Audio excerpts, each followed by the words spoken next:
So we have to start today accounting treatment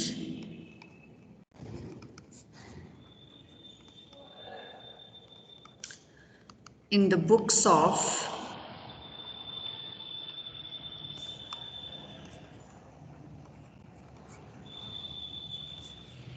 transferor company. जो company बंद हो रही है, सेल हो रही है, उस कंपनी की बुक्स में आज हम जर्नल एंट्री सीखेंगे। अगर हमारे पास मर्जर का केस है या हमारे पास परचेज का केस है, ट्रांसफरर कंपनी के बुक्स में एंट्रीज सेम रहती हैं। ट्रांसफरर कंपनी की बुक्स में एंट्रीज बुक वैल्यू पर होती हैं। जो असेट या जो लायबिलिटी टेक ओवर नहीं की गई, उनकी एंट्रीज एक्स्ट्रा होती हैं परचेज के केस में, क्योंकि मर्जर के केस में तो all assets and all liabilities are taken over का केस होता है। परचेज में हो सकता है कि उसने कोई असेट या कोई लायबिलिटी नहीं ली हो। तो मतलब कहने का क्या है कि मर्जर का केस हो या परचेज का केस हो, almost all the entries are same in the books of transferor company. सारी की सारी एंट्रीज हम कौन सी वैल्यू पर ट्रांसफर करते हैं? असेट्स और लायबिलिटीज बुक वैल्यू पर ट्रांसफर करते हैं। तीसरी बात क्या है कि कोई असेट या कोई लायबिलिटी जो उन्होंने ना ली हो ट्रांसफरी कंपनी ने, वो हमें अलग से एक जो एंट्री करनी है वो हमें देखनी है, क्योंकि वो मर्जर के केस में नहीं होती है। तो स्टार्ट करते हैं। मैंने आपसे कहा था कि जो कंपनी बंद हो रही है, सेल हो रही है, डिसॉल्व हो रही है, हमने उस कंपनी के अकाउंट्स को जीरो करना है। यानी कि हमने उसका कुछ भी नहीं छोड़ना, उसकी बैलेंस शीट जो भी हमारे पास है उसको हमने ख़त्म कर देना है, ज़ीरो कर देना है। तो जब उस बैलेंस शीट को ज़ीरो करना है तो इसका क्या मतलब हुआ कि बैलेंस शीट में जितने डेबिट बैलेंसेस हैं उनको उठा के क्रेडिट करना है, और जितने इसके अंदर क्रेडिट बैलेंसेस हैं उनको उठा के डेबिट करना है, तभी तो वो ख़त्म होंगे। बैलेंस शीट बंद कैसे होती है कि डेबिट बैलेंस को उठा के क्रेडिट करो और क्रेडिट बैलेंस को उठा के डेबिट करो। तो हम कैसे करते हैं ट्रांसफ़र? जितनी भी असेट्स और जितनी भी लायबिलिटीज़ वो ले लेती है, कौन ले लेती है? ट्रांसफरी कंपनी, यानी कि न्यू कंपनी। न्यू कंपनी जितनी भी असेट्स और जितनी भी लायबिलिटीज़ को ले लेती है, वो सारी की सारी हमें रियलाइजेशन अकाउंट में ट्रांसफ़र करनी होती है। तो हम फर्स्ट एंट्री करते हैं realisation account debit to sundry assets. और बाय नेम, हर असेट को हम कैसे लिखते हैं? बाय नेम, इंडिविजुअली हम इसको मेंशन करते हैं।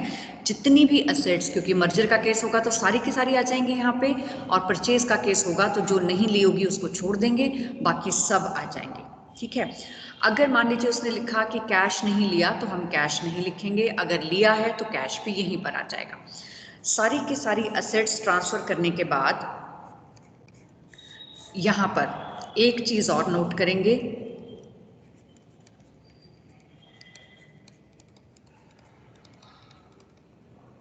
Accept fictitious assets. हम इसके अंदर फिक्टिशियस असेट्स को ट्रांसफर नहीं करते हैं। वो असेट्स कौन सी? जैसे preliminary expenses, return of share issue expenses, commission on issue of shares, discount on issue of debentures, ये सारी जो असेट्स होती हैं फिक्टिशियस असेट्स, ये कहाँ ट्रांसफर होंगी? ये शेयर होल्डर्स के अकाउंट में ट्रांसफर होंगी। ठीक है। तो हमने यहाँ पर लिखी realisation account debit to sundry assets. दूसरे नंबर पे हम ट्रांसफर करते हैं सन्ड्री लायबिलिटीज।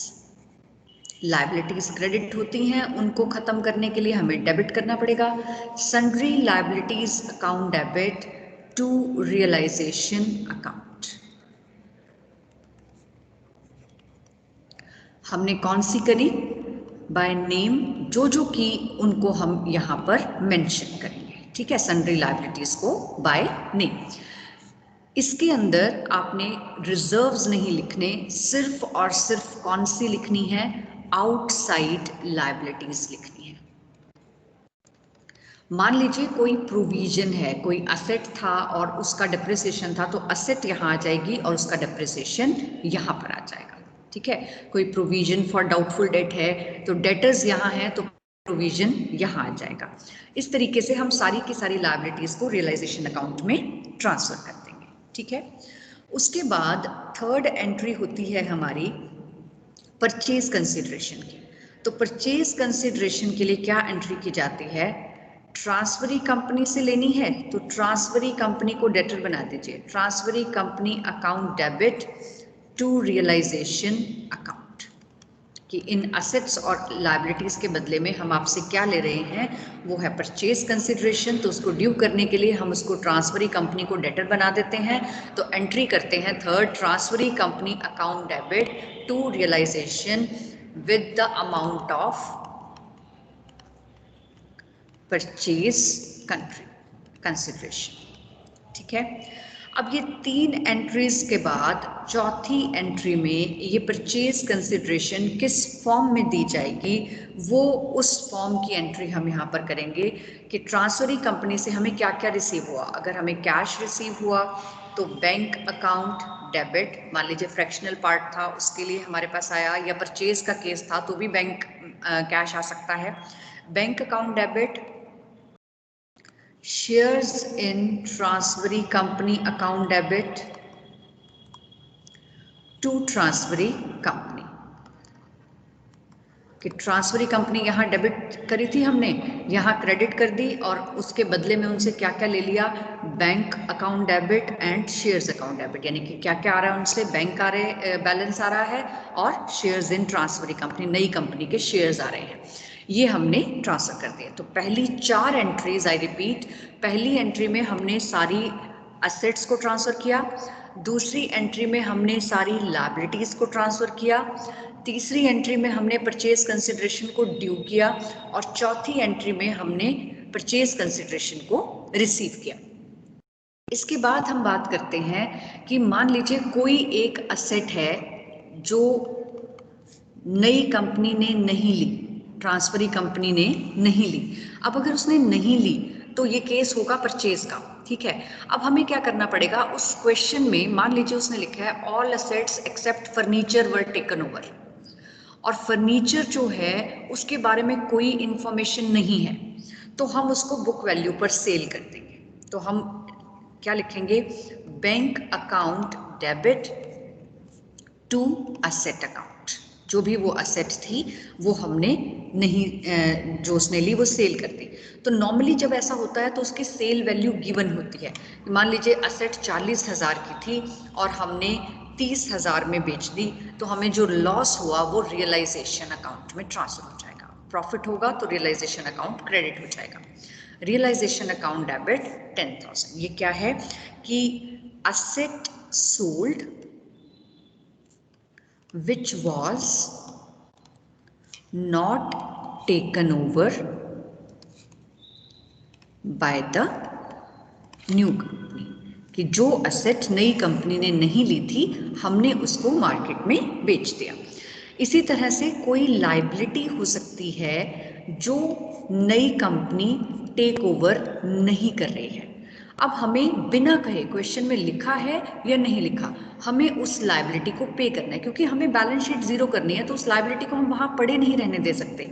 तो हम क्या करेंगे, उस लायबिलिटी की पेमेंट कर देंगे।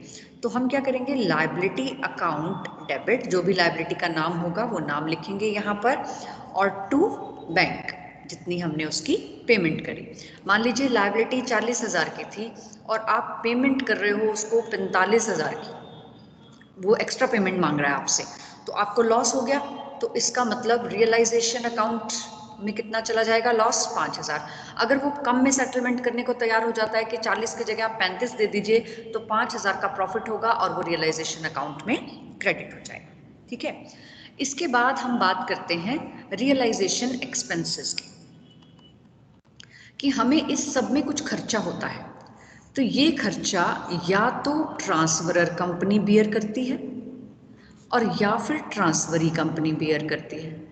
अगर तो ट्रांसफरर कंपनी बियर करती है लिक्विडेशन एक्सपेंसेस, रियलाइजेशन एक्सपेंसेस, तो वो एंट्री करेगी रियलाइजेशन एक्सपेंसेस के लिए realisation account debit to bank, यानी कि वो खर्चा किस में से निकालेगी, रियलाइजेशन अकाउंट में से। और अगर ट्रांसफरी कंपनी बियर करती है ये खर्चा, तो हम या तो कोई एंट्री नहीं करेंगे, नो एंट्री, लेकिन एडवाइजेबल क्या है कि हम 2 एंट्रीज करें इसके लिए। पहला ये कि क्योंकि हमने खर्चा किया है तो एक बार तो हम बैंक से पैसा दे रहे हैं, लेकिन क्योंकि हमने खुद से नहीं देना, हमने ट्रांसफरी से ले लेना है, तो हम ट्रांसफरी के अकाउंट में डाल देते हैं, उसको देनदार बना देते हैं, transferee account debit to bank account. और फिर जब ट्रांसफरी से रिसीव कर लिया तो एंट्री कर दी bank account debit to transferee company.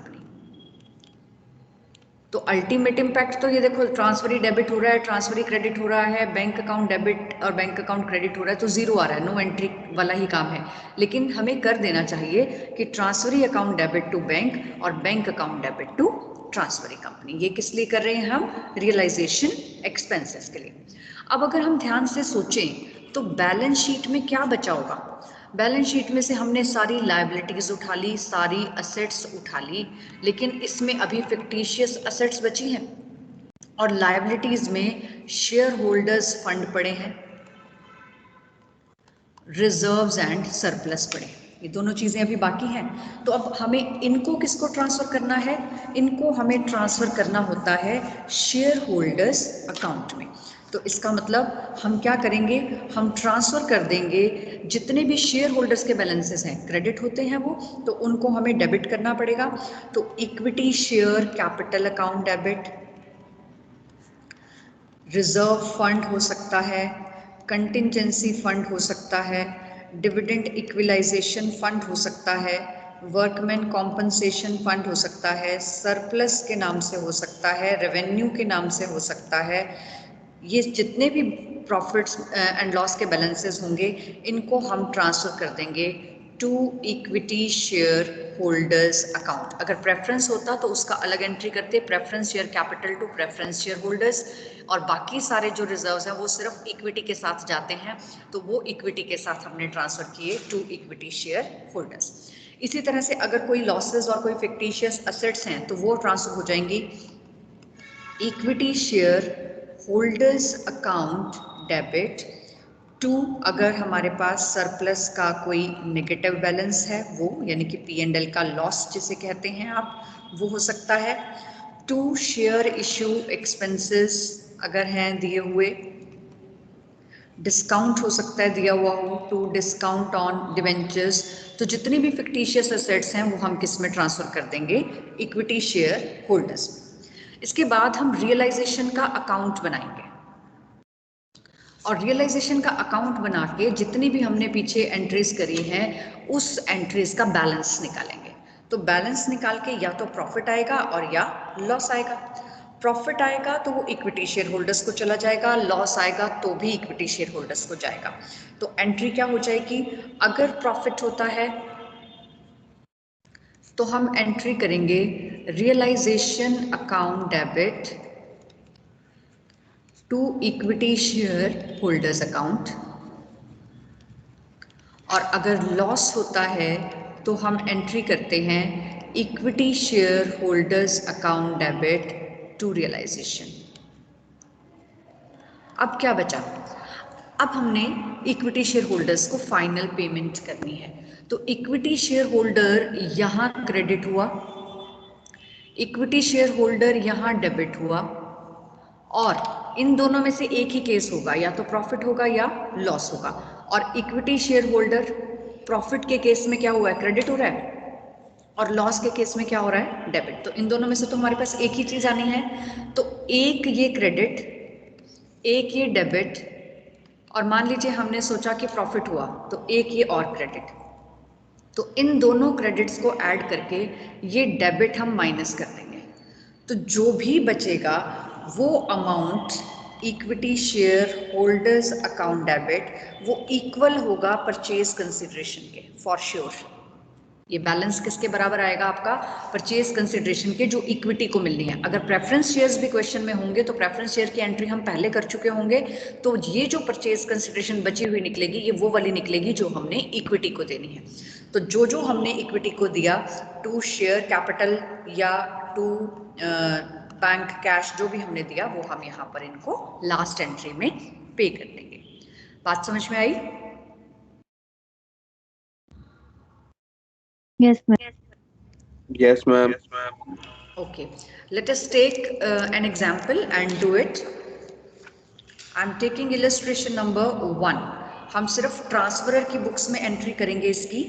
The following are the balance sheet of A&B limited as at 31 March. Balance sheet दे रखी है आपको।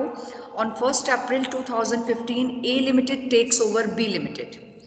A लिमिटेड जो है वो टेक ओवर कर रही है, तो A कौन सी हो गई? ट्रांसफरी कंपनी हो गई, और B कंपनी कौन सी हो गई?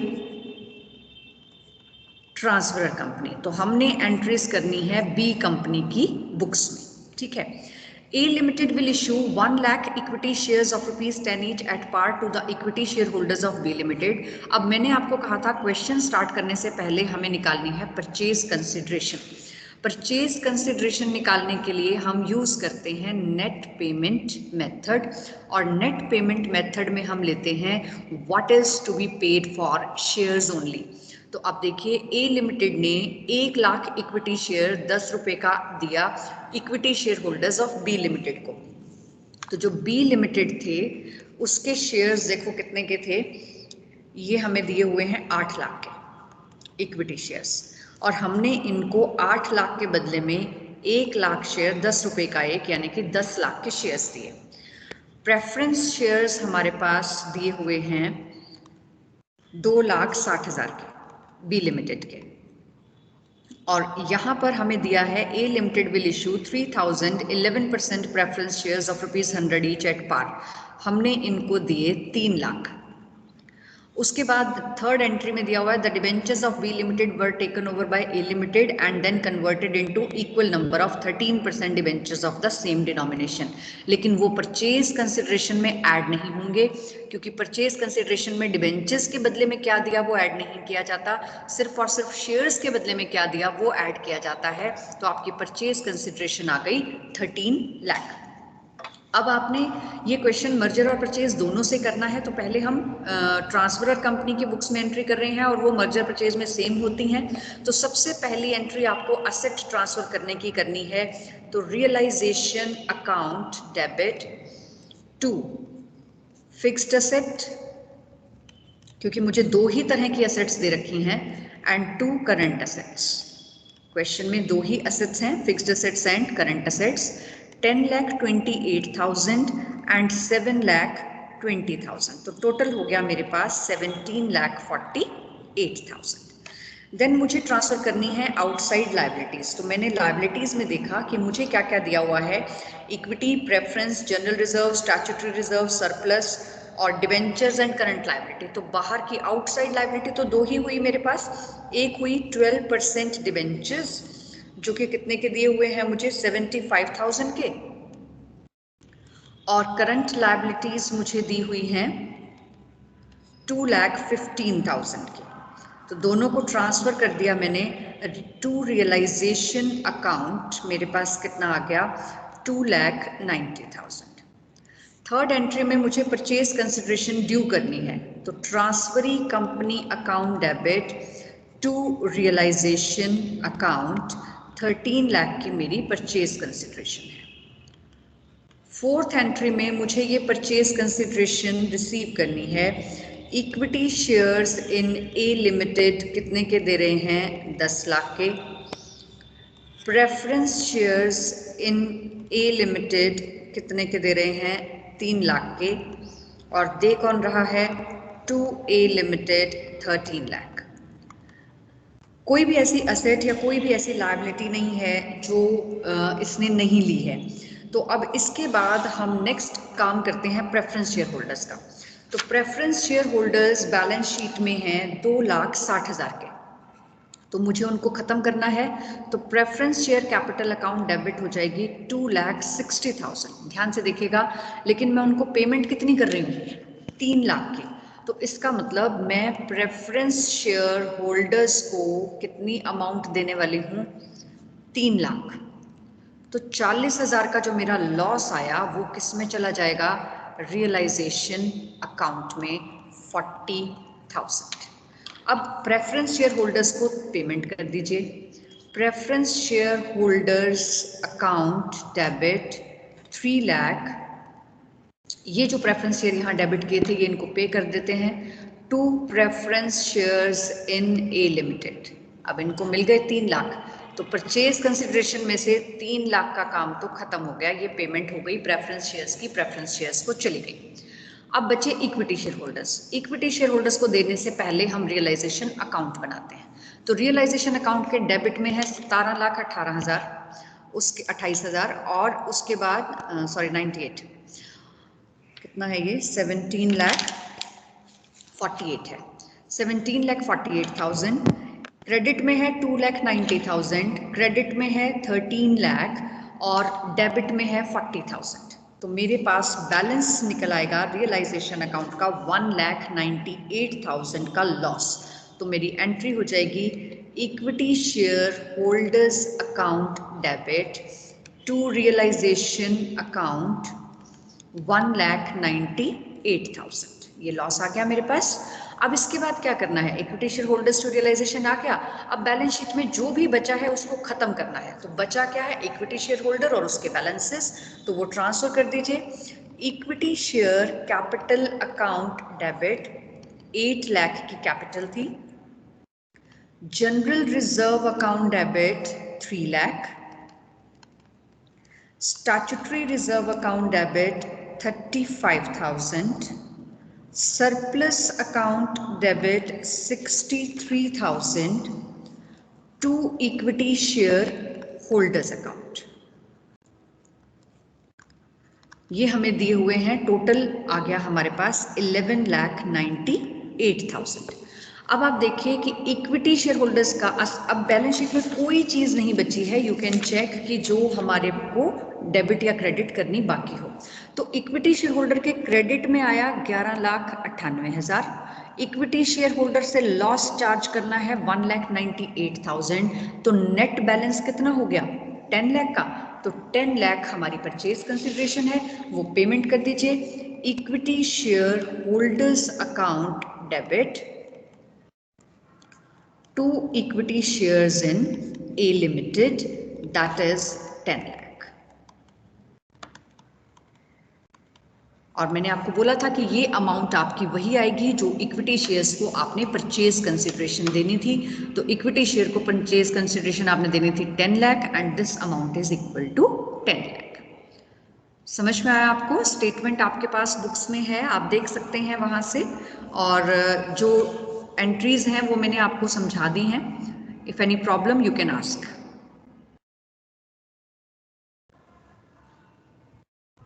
मैम हाँ जी मैम, एक बार ये लास्ट वाली बताना कि कौन होता है।